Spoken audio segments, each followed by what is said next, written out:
In a world where it seems totally normal to listen to a podcast about the Toronto Argonauts, it's the X's and Argos podcast. Welcome to the X's and Argos postgame reaction podcast brought to you by Funny Bone Broth. My name's Ben Grant, joined as always by JB as the Toronto Argonauts somehow pull out a victory 28-23 in a game that went terribly for Toronto in the first half and went almost perfectly in the second with a few hiccups that we will of course get to. So JB, first of all, before we get into our recap and going through some of these points, let's just talk about the fact that with Montreal winning last night, as we discussed on our pregame walkthrough pod, this game really didn't matter. And the coaching staff's obviously aware of that. The players are aware of that. Did they approach this game the correct way? We've seen it now. They went with all the starters. They really didn't put in any backups really other than out of necessity. Was this the correct way to approach this game in Edmonton? Yes, I think is the short answer. The first half was terrible. It seemed like the backups were in. The more I thought about it, the more I felt like this is a team that should keep playing hard every game. And the second half was decent football, and they didn't really rest anybody. But I don't think anybody who really needed it was playing. I like it. I think they get more from winning this game than just rolling over to Edmonton.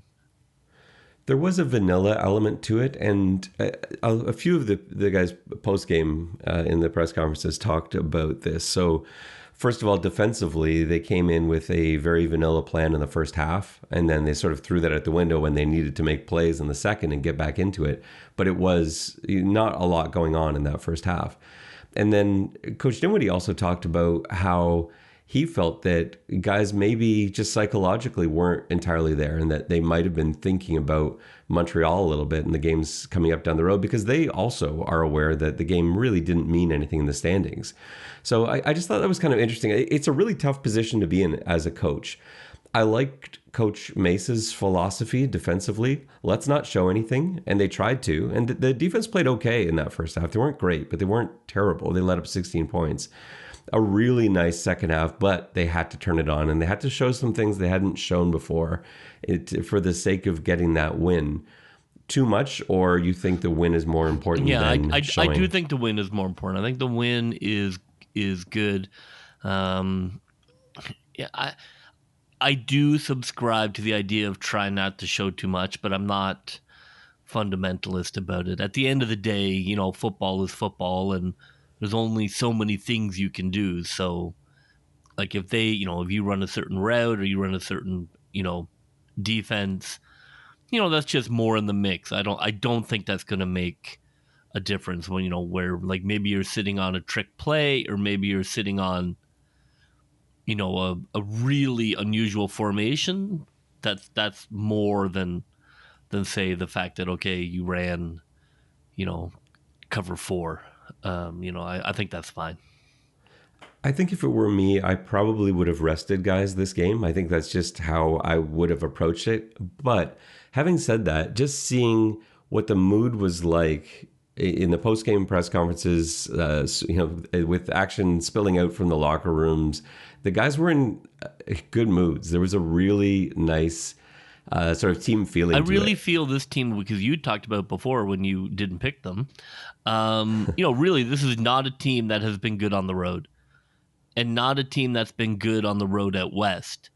And even though, they weren't giant killing today, it was, the Edmonton Zeros. However, still a road win. They still got on an airplane, got a victory, and now they're getting back on an airplane.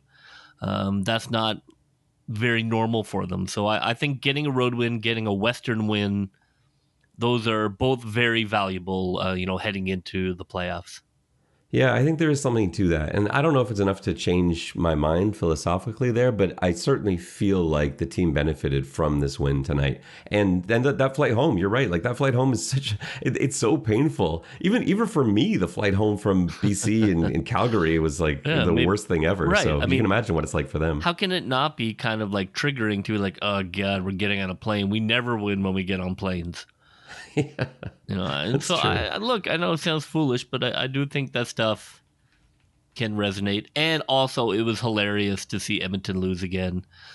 It was hilarious to hear Matt Dunnigan cry about it. It was hilarious to see Chris Jones, ponder it.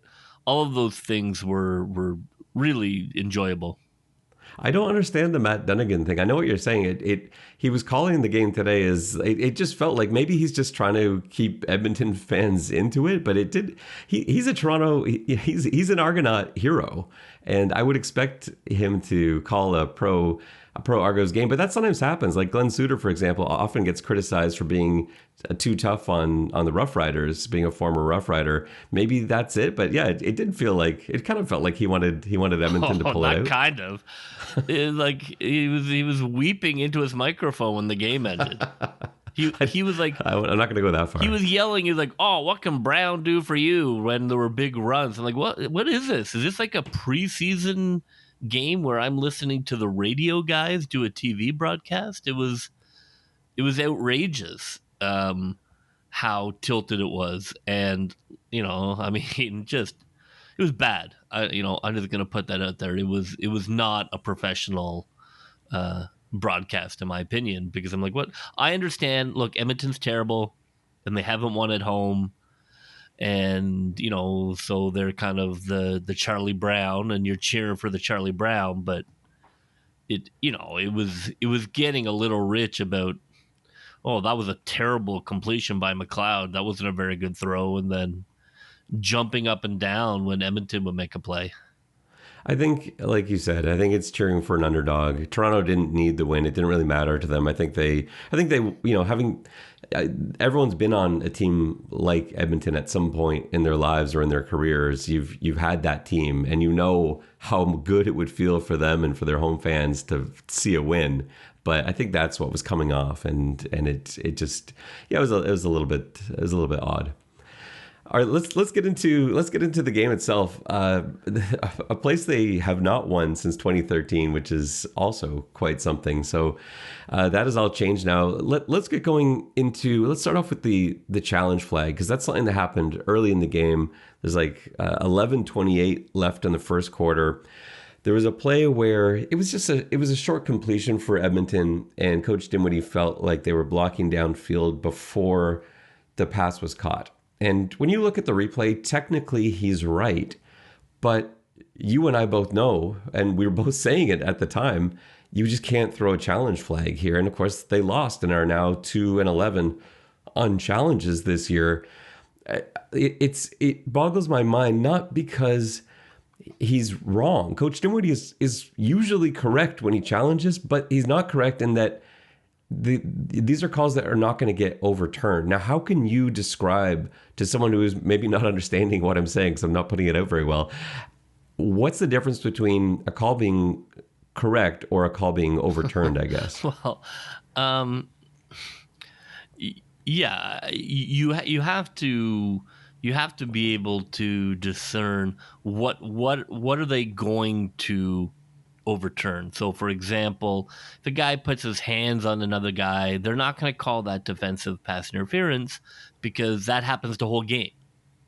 So they're not going to call things that they would now have to call 100 times that they're not currently calling, which is where I believe this challenge falls into. Is, yes, you're right, but also that happens 30 times a game.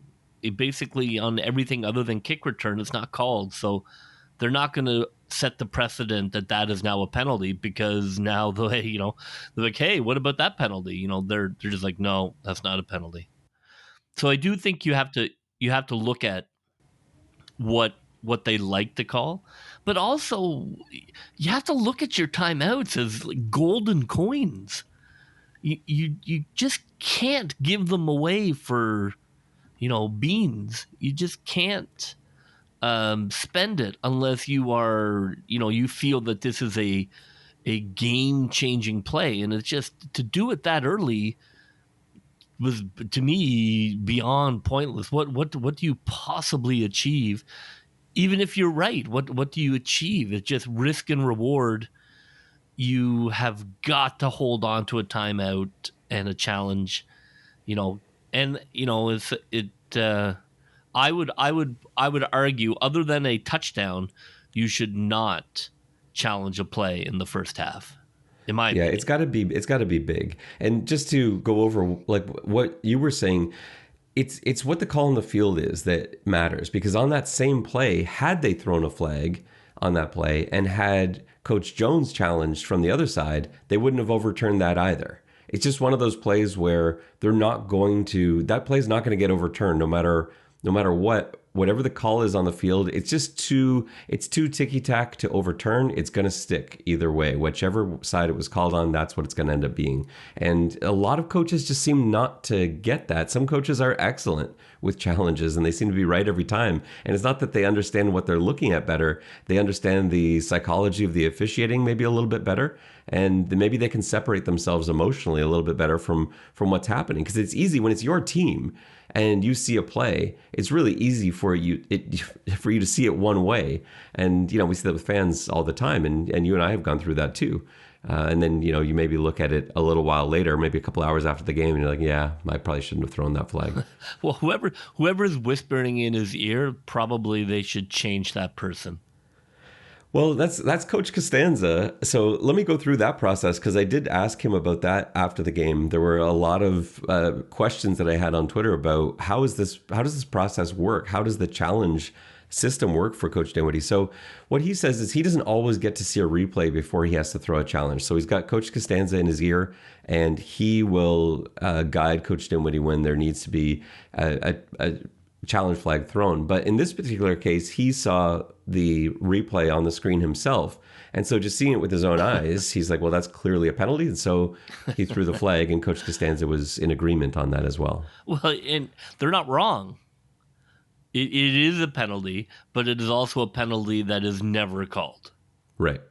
So I don't know. At some point, when you've been wrong that many times, I think you have to start second guessing yourself a little bit. I think we have a pretty good data collection set that, look, hey, everybody's good at different things. You're not very good at that. Why don't you give that, why don't you give that a little break? Yeah, no, they have to look at that. 2-11 is not no, going to cut it on challenges. At the very minimum, you have to be 500. And in the CFL, those timeouts are so valuable. You only get 2 for the game. Right. You do not want to lose one. No. The 3 minutes into the first half. Yeah, I would go so far to say stop challenging plays. Just stop. Yeah, unless it just cost you the game. Yeah, exactly. Unless it happened in the last 5 minutes of the game, that's it. Other than that, do not challenge plays. Just, talk it amongst yourselves.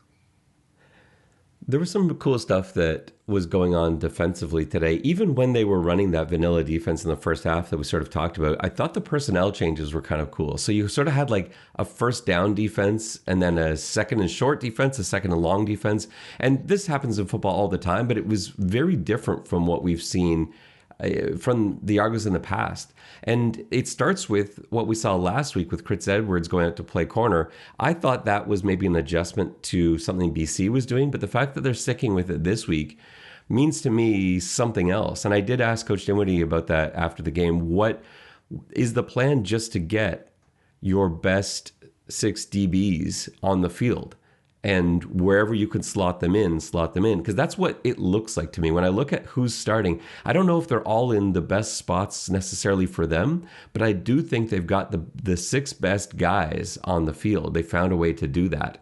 And they decided, I guess, that those 6 don't include Tavares McFadden, who's actually been playing very well at corner, but he may be one of the best corners on the team, but he may not be in that top 6. And so he ended up playing a lot today after Priester got hurt, but I think they decided that those 6 guys are Amos, Mechie, Richardson, Priester, Peters, and Edwards, and that's they're going to fit them in somewhere, and they're lucky to have all these guys that can play so many different spots, because that gives them a ton of flexibility too. I love Edwards at corner. The way they're using him, I think his greatest. I don't want to say his greatest, but something he's really good at is just annihilating people in the flats and coming up on run. And at corner, I think it just accentuates that aspect of his game that he absolutely, like, you saw that today where he got off that block and then cannonballed into the guy. That's what he does really well. And I think at corner, he gets to do that more. So I think the fit is really good the way they're using him. And then he's still flexible enough where on second down situations where they'd bring in another DB, they would send, this is again before Priester got hurt, they would send Tavares McFadden in, and then he would play corner and Edwards would now move inside and sort of be like a nickel corner essentially. I mean, in that. I love that. I mean, I love, in my, sort of small version, like I loved having players who could be both. I loved having safeties who could be linebackers, right? I loved corners who could be halfbacks because it just gives you so many options and you can do rotations that you can't otherwise, where you're able to rotate into a totally new position. It just opens up so much more to play with as a defensive coordinator. It's also really difficult to plan for. And I talked about this. If you haven't seen the article that I wrote last week on 3 Down Nation, there's a section in there where I talk about how players prepare for games at practice. And one of the things is they have pennies on the scout team defense, and the pennies have numbers on them to designate specific players. And so you've got your linebackers numbered, you've got your halfbacks and your safety numbered. And so okay, well, this is Mechie, and this is Amos, and this is Priester. And the scout team is running typically what they run. In a defense like this, where you're looking at guys that change position entirely, it makes it extremely difficult to prepare for. And you don't necessarily even know what you are preparing for, because you can get into a situation where you're just not expecting to see Chris Edwards there. You're not expecting that suddenly this player is going to be here, and suddenly Shaq Richardson is back playing right. deep middle. And what I love about it is, as a defense, is you can react to your formation read. So they may come out and it may look like pass and you were in run, and now you get out of run really easily without an audible. You're just able to rotate out of run into a pass defense because you just switch positions. And I love that flexibility as a defense where you can change the look immediately just because you have the guys on the field who now move to a different position because suddenly it's not what you thought it was going to be. We saw some different looks in the first half with regards to the run. Like in the first quarter, we saw a lot of Declan Cross, and we still haven't really seen Declan Cross targeted. I still don't know. Obviously, fullbacks do not fit into Coach Dinwiddie's system in terms of being pass catchers as well, which I think is unfortunate because I do think that's something Cross does quite well. I think that's something he brings to the game, but that's just not how Coach Dinwiddie's system works. He did help a lot with the run game. What do you think about those end-arounds that obviously weren't working to Hadel? I wouldn't say that those are necessarily failures, because that's kind of the misdirection we were talking about that helps set up other things. Yeah, I mean, it's better. I did like that they had some different looks there, and they, at least there was some misdirection going on. At a certain point, you're gonna have to give him the ball for people to respect that jet. And then, so I don't know how much people are actually respecting that jet. But at least it's a little bit, so that's good, but I'm all for it. A number of his big runs, you just need a second of misdirection. You can't line them up and just play. Those runs go nowhere. So it's good. And then Hadel, he had that reverse, I don't know. We can get into his kick return career, which I would declare over. He seems okay, but I don't know how much teams are really going to react to that jet, to be honest, moving forward. Yeah, I think I think that you get much more reaction when it's Curly Gittens Jr. because he has seen some success off that action. I think they just wanted to get him more involved. He barely touched the ball last week, and he was more involved. Yeah, he was, although not necessarily the way that they were thinking. I don't imagine. The only thing that was working for the Argos offense in the first half was AJ Ouellette. It was the only thing they had going. He was running well from the beginning. A lot of that's the offensive line. They were blocking extremely well, and it was nice to see that because they were without Dejan Allen, who was at home for the birth of his first child, as I understand it. And so it was great that he was. Yeah, well, he was. You couldn't have. If there was one game you're not going to be there for, it's the game that didn't matter. And I thought the line, in spite of missing him, who I think is one of their better run blockers, did run block very well. I thought Ryan Hunter did a really nice job. Bladek is always one to deliver there, and they just had. It wasn't Ouellette getting hit in the backfield as soon as he got the ball, which we've seen so many times. Now I know Edmonton doesn't have the same. They don't have the same boxes as well anyone else in the league, so it's not just going to look like this from now on. It's not like they've figured something out.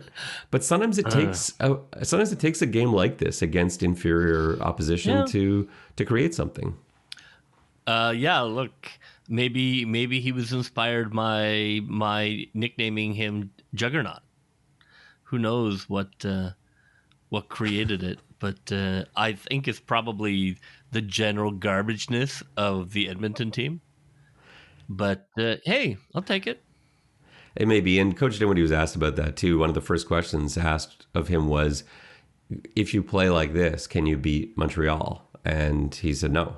Like that's so he like it's not like he's not aware. It's not like the team's not aware of who Edmonton is. It's hard. Yeah, it's hard not to play down. It's hard to pretend a team is good. And McLeod Bethel Thompson started off a little rough. He missed a couple passes early that really could have gone. He was seeing a lot of man coverage, and that's his philosophy. He talked about that openly with me after the game, just how when he sees man, he looks to go deep. He's like, that's where the space is. And so trying to hit those go routes, trying to hit those corner routes, and he just wasn't connecting on those early, and that did seem to improve as the game went on. But yeah, early on there were some opportunities where this maybe didn't need to go the way it went, where Toronto found themselves down 16-3 at one point. It just didn't seem like it was working. And let's talk about some of the things that went horribly wrong in the second quarter. So Priester was injured and taken out of the game, which was really unfortunate. He's been playing so well. You just hope he's okay. It was good to see that he was able to get up and walk off under his own power, but that looked like a really nasty hit he took to the head and in trying to get in on a tackle of Kevin Brown. And so McFadden came in for him, and that was the end of the creative rotations in the defensive secondary. Yeah. And then we saw a weird play. I want to know your thought on this, just as a defensive coordinator. It's 2nd and 4 from the Toronto 7. Edmonton's got the ball. And it was the touchdown to Vandervoot. They're running zone coverage. I hate zone coverage inside the 10-yard line. I think you should always be running man. You can run 0, you can run 1, you can run man 2 if you want, but it's got to be some form of man. He just found a nice little place to sit, and it's an easy touchdown pass. Now, the other side of it is play calling. As an offensive guy, I'm expecting the defense to run man, so I'm running man beaters. So sometimes zones do mess me up in the red zone, but I think it's philosophically flawed to run zone in that little space.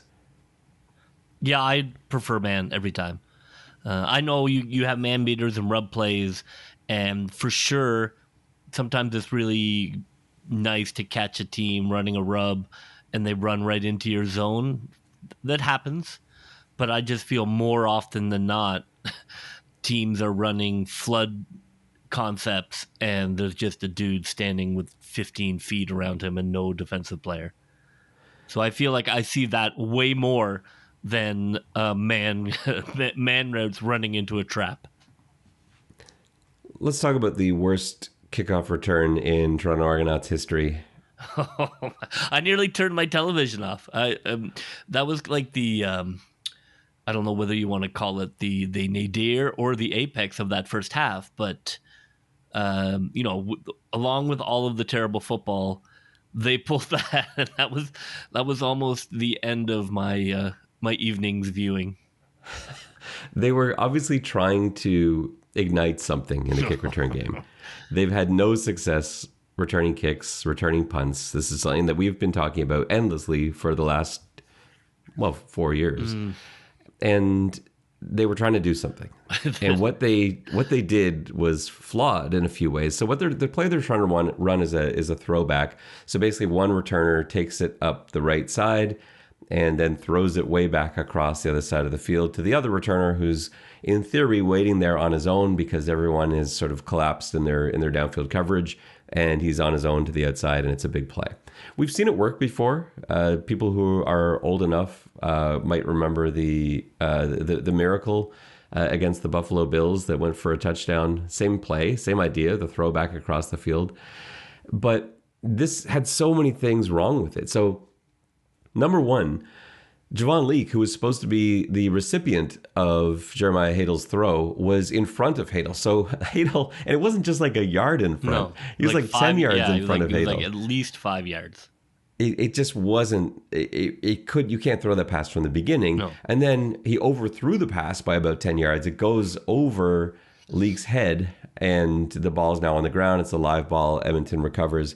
Now, the other problems were it wasn't even there. Even if Leake is standing in the correct place, it wasn't there. No, Guys were in their lanes. You've got to call that off. You can't just go ahead with that trick play. Maybe it works if you have a returner who draws players like a magnet, right? Like you've got them to one, you get the kick that's really to one side, not to the middle, which was probably the trigger. And so they kicked it to the right. So that then initiated the potential to do it. But he's not good enough to draw the whole team. So you don't have that overreaction from the kick cover team.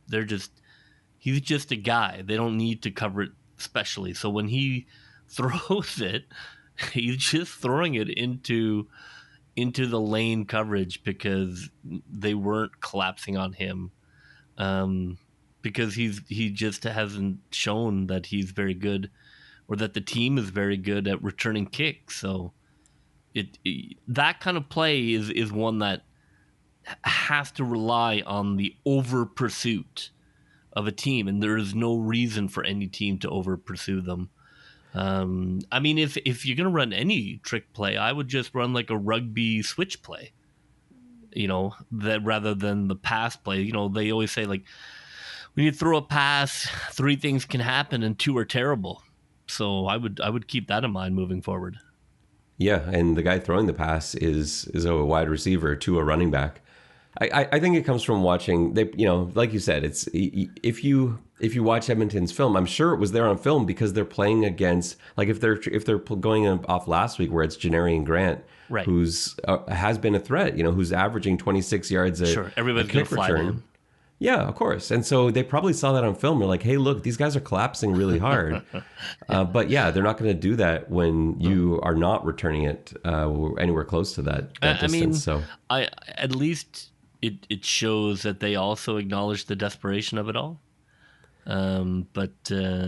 Yeah, let's not do that one again. I would suggest that Montreal is not going to rep that. They won't even look at that, no. So as the first half is mercifully coming to a close, there were a couple of other little things, just little things I wanted to point out, like how good AJ Ouellette is in pass protection, because it stood out when he wasn't in there. You notice how clean the pocket was for Bethel Thompson today. Most of it was the O-line. Ouellette made some really key blitz pickups, and when he came out right at the end of the first half, Javon Leake goes in, and I really like Leake as that change of pace back. I think he's exciting. He didn't really show much today, but we have seen in the past that little burst that he has. But he is not the same in pass protection as AJ Ouellette. And he missed Treston Deku on a blitz that turned into a sack. And anytime you have a halfback blitz, that can turn into a sack fumble because it's not something quarterbacks are looking for. It's coming from the blind side, and that has to be Leake's man, and he just didn't pick it up. Fortunately, Beatty was able to bail them out because Beatty had a night tonight. He did. Going 5 for 5. This was a 49-yard field goal, but it should have been a much easier field goal than that. Right at the end of the half. But yeah, now how about Boris Beatty going 5 for 5? Fantastic. You feel pretty good about that. Kept the team mentally in it. Kept Edmonton in the not in the rear view, but kept them on the horizon. Never let them just kind of get out. I think if he misses even one of those kicks, they probably lose the game. Just massive. Just shows you what a weapon he can be for team morale and winning in a CFL game. Edmonton was not going to score 4 touchdowns. He was huge tonight. I mean, that's playoff Beatty. That's the guy we're looking for. And those field goals are enough to keep Toronto tight and to keep everything tight in Commonwealth. The fans, too. The Edmonton team, they've been through so many losses in a row at that stadium. And they could see Toronto hanging around. They're like, we're outplaying this team. We should be up by 14. We should be up by 21. And they kept creeping closer and closer, 3 points at a time. And you could just feel it happening on that Edmonton sideline. As we get to the second half, this is where things change now. So the defense decides to really open it up. Man, they ran some really, really cool stuff in the second half. We don't usually see them blitz a lot. They sent 8 at one point, which it turned into a cover 0. It would have been a cover -2 had Edmonton not. Cornelius brought in 2 guys to help pick that blitz up, which they absolutely needed to do because there's no way he's getting the ball out. But like that blitz turns into a pick. They switched guys up a ton. They were really disguising coverage well. They mixed up their front, which I thought was cool. There was they kind of went to a 3-4, which they so rarely do on first down. They will sometimes do that in second and long. But they had Barlow, Oakman, Achampong in as a tight 3-man front, which I thought was really cool with a 4 linebacker look out over top of it. That we haven't seen before, and that caused serious problems for Edmonton. They could no longer run the football, and they were getting pressure on the passer. Like, you look at the stats at the end of the game, Taylor Cornelius threw for 185 yards. That's it. Yeah, and, I liked it. I think they felt like, okay, we're close enough. Let's take a few things out of the garage and let's win this damn game. Because I think they probably hoped, like you do, like, can we win showing nothing? And then it was like, no, we're not going to be able to do that. So let's win for real. And it goes to show our argument. The kid Green, he ran for 120 and a touchdown. He looked like $1 million, but it just doesn't matter. It's just confetti. It doesn't win football games. Yeah, it's true, and we've been saying that a lot. It doesn't win CFL games. Right. Yeah. In the CFL, you can't only have a rushing attack unless the other team has nothing at all. But yeah, we saw that today. Again, Edmonton's a very good running team, and this is only going to help them. They're the 3rd best rushing team in the league, according to yards per carry, but that doesn't buy you wins. And he looked great. I was like, he's really good. I like him a lot. I'm like, I didn't know they had. The 2 big pickups they made, I've been talking about them quite a lot over the last week. Thank you for reading all my tweets, JB. But yeah, Brown and Mitchell, 2 guys that I think are fantastic, who are new to the CFL. Yeah, Brown is really like a guy that I would love to have picked up. Yeah, well, we've had him fortunately in our fantasy team for the last several weeks now, but that's why you see tonight why we've been like so high on that guy, because he's a skilled running back. He's got great vision. He's so patient, but also will explode. Like, there are times where the hole's there, and so he'll fly through it. I thought he was the best running back we've played this year. Yeah, I think so too. Now, he's not as big as some of the other guys that can really pound on you late in games, but again, I'll take him every time. And that middle run is, it's more there than it is when McManus is playing, right. Or where the refs let Muamba be pinned to the ground. Right. The holding that was not called all game against Muamba was frustrating. Now, the one thing the Argos defense stopped doing in the second half, which I thought was interesting, is they stopped spying. In the first half, they had Hoyt on Cornelius a bunch. They were just playing a really base defense, but Hoyt was on Cornelius.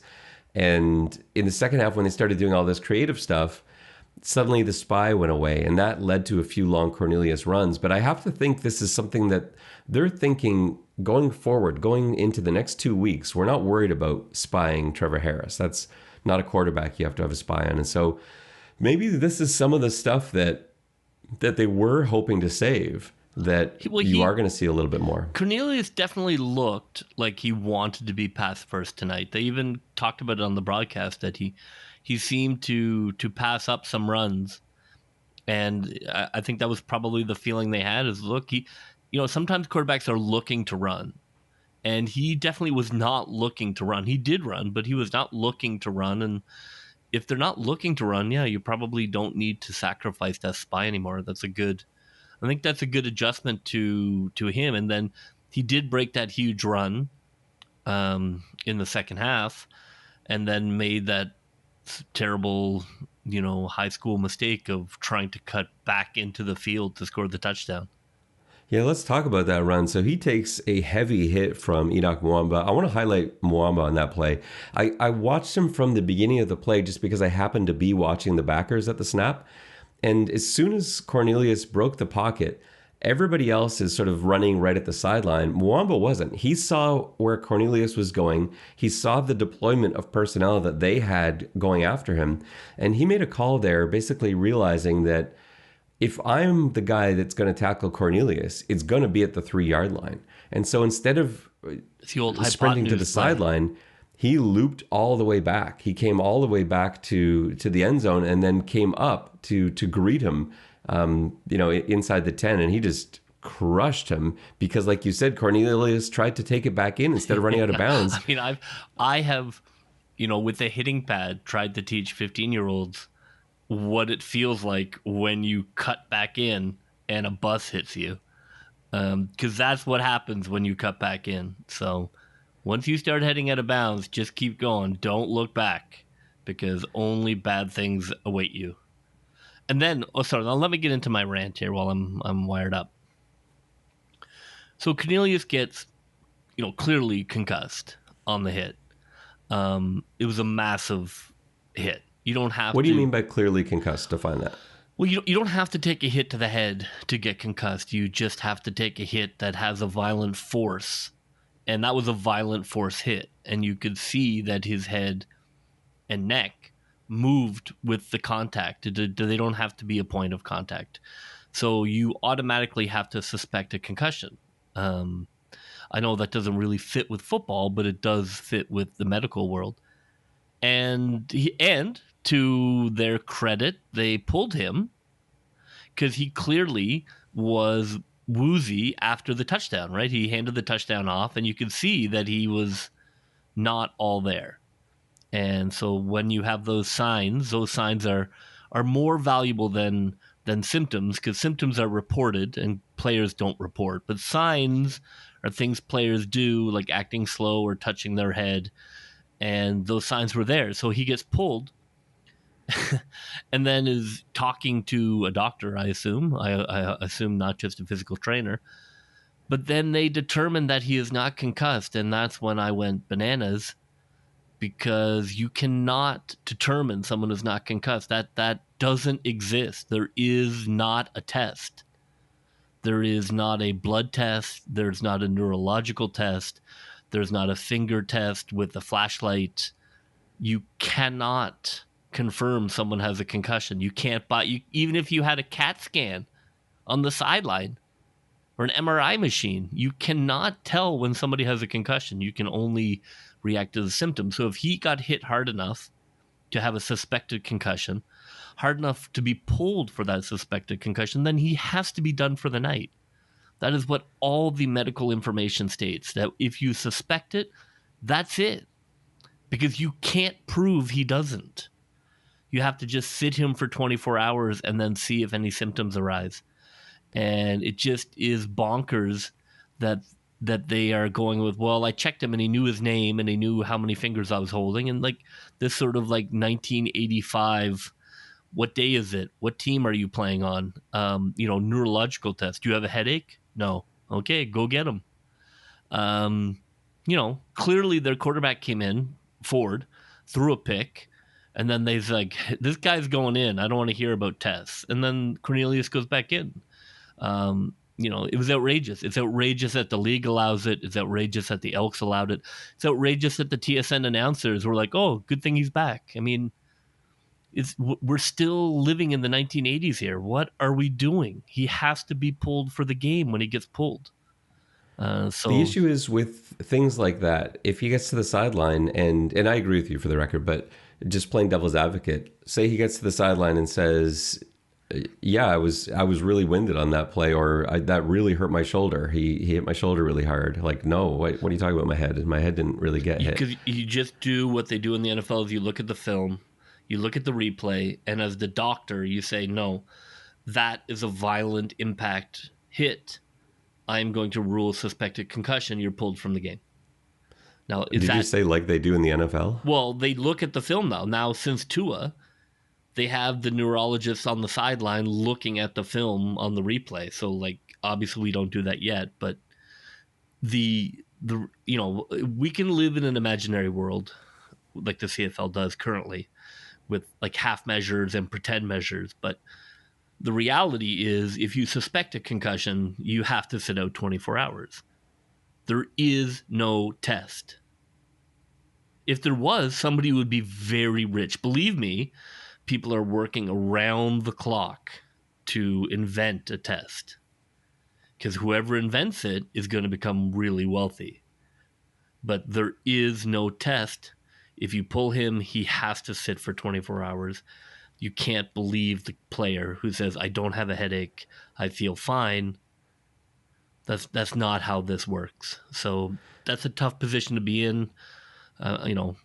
For the, if there's an independent person. I don't think there was an independent person. It looked like it was just like the Edmonton trainer. But it is very frustrating, especially with the Tua stuff. But for the grace of God, he didn't get hit in the head again. Because that's what we're talking about, right? The danger is not the concussion. The danger is the second concussion. And it's frustrating. It is frustrating that it's still half measures and policy based on nothing, based on football coaches, not on neurologists. So he stayed in for the touchdown, and but it wasn't passing. It was Brown who finished that up.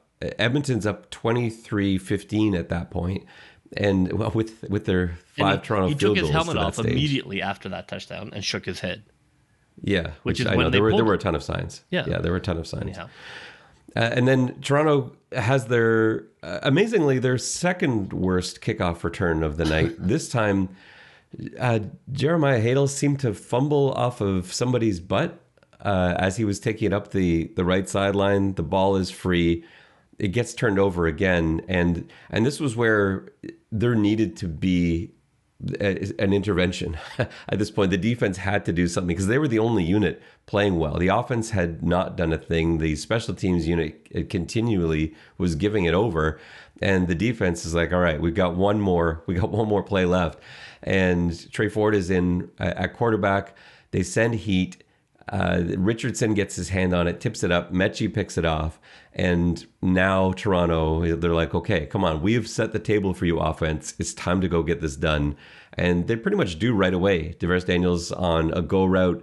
His corner seemed to have lost the ball in the air or sort of lost track of where it was. But 35-yard touchdown is pretty sweet. Totally. Just looked, again, like a high school kid. You've seen it 100 times. In space, looking for the ball, can't find the ball, and just stop running because they're looking for the ball. And there was help, but it wasn't there. It looked to me like that was 2-man, and it didn't look. Again, DeVaris is going right up the sideline, and it didn't look like the safety was able to get over there in time to help. So I don't feel like this was a case of him passing it off. They weren't clouding. No. Daniels. I think he was just lost in space and stopped moving his feet. And they go for 2. This was a play that I could tell Coach Dinwiddie was a bit frustrated by at the end of the play, because on that 2-point conversion, you could see it on the replay. There's like 2 Argos that get tackled to the ground in the end zone. Bethel Thompson has all the time in the world, but 2 of his receivers are on the ground. Another guy's in double coverage, and he's trying to make something happen. There's nothing there. It was the first failed 2-point attempt for the Argos this year. They were previously 3 for 3. So now they're down 2 with 3 minutes 50 seconds to go. And if Edmonton could have put a drive together, that might have been it. But again, the defense came up big, and it was Jones this time with his first career sack. And that was one of those, we were just talking about these plays the other day, you and I, one of those heel smack sacks. He was able to just get his hand on one of Cornelius's feet and knock it into the other foot. And it's a surprisingly effective way to bring somebody down. But that was also a huge turning point. Yeah, it was, it's tough to play when you're concussed. Yeah, well, that I don't know if I blame that play on a concussion. He's just trying to roll out and buy time, which he's generally really good at doing. But Jones just did a great job getting extended and getting a finger on that. And then Bethel Thompson comes in and really comes to life. Well, to be fair, he actually had a really good second half. His stats were pretty good in the end. So he throws a couple of clutch passes, and then they hand it to AJ Ouellette, really just trying to get closer for the winning field goal. But he takes it all the way. Now, let's break this down for a second. The question is, should he have run it in? We've seen this talked about before. The NFL has had a few huge plays turn games because of this. So the question is, should he have run this in, or should he have gone down at the 1 yard line? The correct answer, in my opinion, is he's right in taking it in this case, because they're trailing by 2.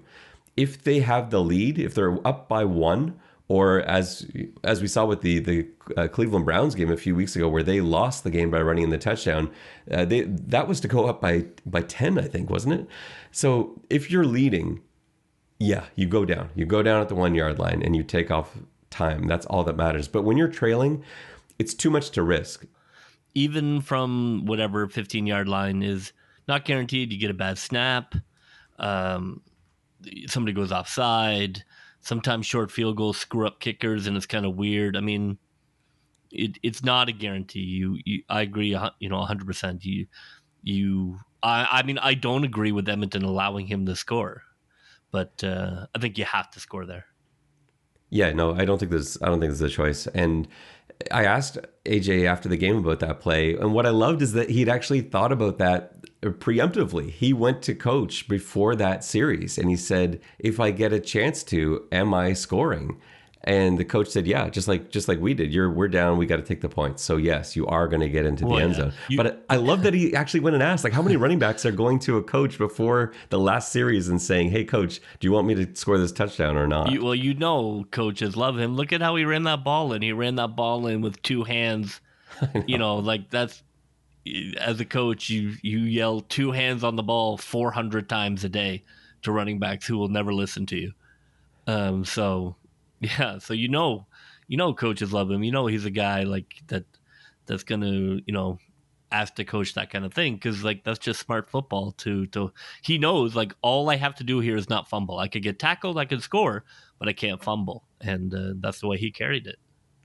Yeah, I love that. I just couldn't. I was blown away by that response, because I hadn't, in asking the question, I didn't think.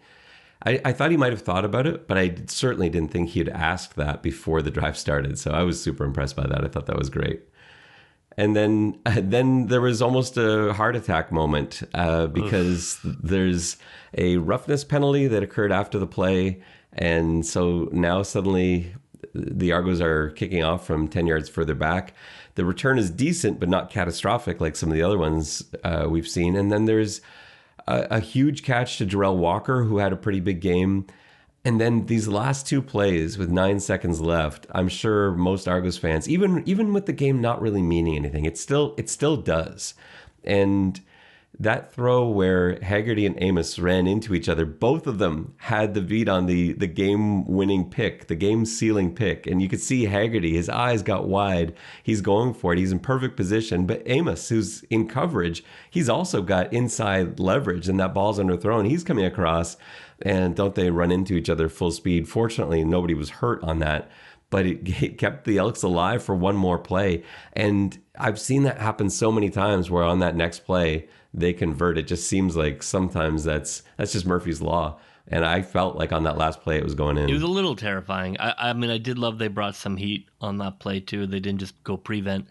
I don't know. For me, I would much prefer to see the secondary coming downhill on those passes. Like when Walker catches that pass and his defender kind of gets all twisted around, I would much rather see a defender who is downfield and coming up and attacking that ball. They have to throw the ball 40 yards. I just don't see why you're not, like defender, grass, wide receiver, come downhill, come pick that ball. I would have preferred to see that. And then on the final play, the double coverage, you'd like to see a little more pincer action there than 2 guys standing behind the receiver. But luckily the ball was high, and the good guys won. Yeah, that last play made me far more nervous than the first one, obviously, because I thought there was a real chance at that ball. Well, at least the second one was on TV. Yeah, I know the first one they were so late in getting to. Yeah, I think the cameraman was probably watching. Having gone to like scout games myself, all over the world apparently. The temptation to not watch the little screen on your camera when something interesting is happening and to just watch what's happening on the field, but you can't do that if you're operating the camera for the rest of us. No. It was. Look, it was from really just a god awful first half. I'm gonna turn my television off to a really exciting team bonding plane trip party celebration. It was a real roller coaster ride. Yeah, it was a nice win. A couple injuries that you got to be worried about. Obviously, Priester is a concern. Oakman is a concern. You have to hope that these aren't serious injuries. They're going to keep these guys out for long. But other than that, it seemed like everybody was able to stay healthy. There didn't seem to be too many concerns coming from the locker room after the game. So that's, I guess, a good sign. But we'll probably get a better sense of that over the next few days. JB, let's go for our players of the game. Who do you have on offense? It was difficult because it was really only half a game. McLeod played great in the second half. I'll probably go Daniels. He had the touchdown. He was, as he is sometimes, invisible for a large portion of the game. But he made two big plays. He ended up with 90 yards. I got to give it to him. For that touchdown catch. It definitely changed the game. Yeah, I kept looking for him in the first half because they kept bringing in guys that aren't normally there. Like Tommy Neal was in for a couple of plays, and Declan Cross was in. I'm like, is Daniels missing? Is he just not out here? And then he emerged big time in the second half. He only had 3 catches, but 80 yards and a touchdown. Every one of those catches was clutch. For offensive player of the game, for me, there are a lot of guys that ended up having good numbers. Like you said, McLeod Bethel-Thompson, 19 of 28 for 273 and a touchdown. That's a nice day. And he moves 4th all time in terms of Argos passing numbers. So it is. And like to the TSN, pregame show crew who called him the best, worst quarterback, I guess keep his name out of your mouth. Yeah, well, I still to this day, and we've talked about this enough not to have to bring this up again. We both understand how good a quarterback McLeod Bethel-Thompson is. I'm not saying he was always a good quarterback. I think there was a lot of time in his CFL career where he wasn't a good quarterback. He is now. He is a good quarterback. He's played really good football this year. He played really good football last year, but he's much better this year. Yeah. Just look at how well he takes care of the ball when the game is on the line, how he scores touchdowns when the game is on the line. You can't fall into a 5,000-yard season in professional football. It's like scoring 50 goals in hockey. Like, you can't just fall into it. A couple of good bounces. It's like, no, is he a perfect quarterback? No, of course not. But is he the second best quarterback in the league? Yeah, I think undoubtedly. So, we both will fight for that. And I think the disrespect he gets is just unbelievably uninformed by people who I don't think actually watch Toronto Argo games. Now, having said all that, I'm not giving player of the game to McLeod Bethel-Thompson. I thought he had a really nice second half, but AJ Ouellette had a great game start to finish. Yeah, he looked great. He's getting my offensive player of the game, 9 carries for 91 yards, and he put the game on ice at the end, so almost put the game on the ice until that near breakdown. I believe you should refer to him as Juggernaut. That's Juggernaut. Yeah, he's so much fun to watch, and I'm just that much more impressed after I found out about the question he asked Coach. So that to me sealed it. He's my player of the game. Where are you going on defense? Who I really enjoyed watching was Peters. The return of Peters. He's kind of quiet a couple of games, and he was all over the field tonight. He had a great touchdown defense early in the game. He had that great Mutombo block. He flashed on a couple of really nice plays. I thought he played really well. I thought number 3 was all over the field tonight after a couple of quiet games. So that was great to see. Yeah, and he was going to be my guy as well, but I will switch it up just for interest's sake. And I'm going with Enoch Mwamba. I thought he had a really nice game. He was so excited to get in on blitzes because that's something that he and I've talked about a number of times since he signed with the Argos, about how he loves getting in there. Like, that's something that really interests him. But in the later stages of his career, he's been asked to do that a lot less. He's been kind of keeping the box safe, not letting anyone break through with runs. He's there to defend the drag routes and digs that we've talked about, and he's great at that. But it hurts sack numbers and things like that. It takes away from some of the exciting parts of football. And seeing him, again, his face lighting up in the postgame press conference, Coach Mace was also there just cheering him on, yelling out his name because he was so excited to send heat today. They both were. Yeah, I mean, we have called for it, and don't be afraid to let Mr. Jack Cassar have a few reps there too, Coach.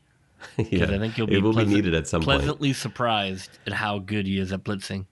It's and true. Shout out to Shaq too. Nice game. Had the tip. Twisted the quarterback on the pick. Really, really great to have him back. Yeah, there's a number of defensive guys that we can highlight, but yeah, Shaq for sure. But yeah, nice game from Enoch with 8 tackles. Shaq had 4 tackles, but they were really big ones. He's got that tip pass to Royce Mechie with a pick, Deshaun Amos with that big pick, Jonathan Jones with a couple of really nice plays as well, because he had the sack, of course, and he was all over the field too. So a bunch of guys on defense that we could look to. And finally, your play of the game. What did it for you, JB? Well, it's not terribly original, but I do think the play of the game was when Ford had the ball tipped and Mechie picked it. I think it obviously set them up for the touchdown that brought them close.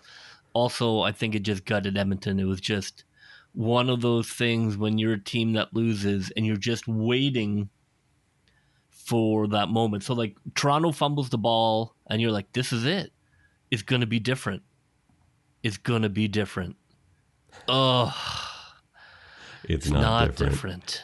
And I just think the emotional impact of that on both teams was amazing, and it brought us within 2. And yeah, to me that definitely, if you don't get a pick there, I think it changes. Edmonton goes down, kicks a field goal. Now they're up 26-15. They probably win the game. And I'm going to go a little bit later. Again, defense, though, with 2:50 to go in the game, Edmonton up by 2. And that's when Cornelius is sacked by Jones. That was such a huge play. It's a 13-yard loss. So the play that was starting on the Edmonton 40 ends up getting taken down by Jones with that heel click on the Edmonton 27. And that's a massive swing because that 13-yard loss is basically a 13-yard gain on offense. It's 13 fewer yards you need to now cover. So Toronto ended up getting to scrimmage from their own 44 after that. And they were thinking at that point, field goal probably, and they didn't need to go that far. Well, that will just about do it for us on this post-game reaction episode of the X's and Argos podcast. It's back-to-back weeks against the Montreal Alouettes to decide the East Division. We knew it would come down to this, JB. I'm excited about these 2 weeks of football, which hopefully for Toronto Argonauts fans is just one stressful week of football. Hopefully they can take care of business next week in Montreal. For JB, this is Ben Grant saying so long, and may all your pre-snap reads be good ones. I'll see ya.